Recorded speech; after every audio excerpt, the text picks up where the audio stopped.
তোমার বডির 64খানা হাড় গায়ে।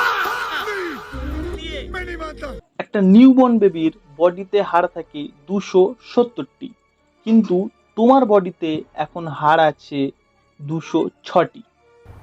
क्या बात कर रहे हैं? কিন্তু কেন? কোথায় গেল সেই 64খানা হাড়?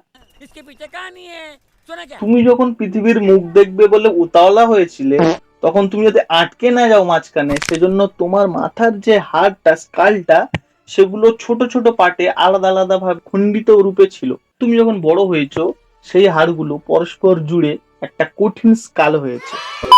যে সমস্ত বেবিদের মাথাটা হয়, তার মাথা হয় এখানে নরম থাকে, নয় এখানে নরম থাকে, যাতে তুমি সরাসরি পৃথিবীতে ল্যান্ড করো। এছাড়া যখন তোমারটা বড় হয়, তোমার হাড়গুলো বড় হয়, তখন সেগুলো কি হয়, পরস্পর ছোট ছোট হাড়গুলো জয়েন্ট হয়ে ফিউজ হয়ে একটা বড় হাড়ে পরিণত হয়।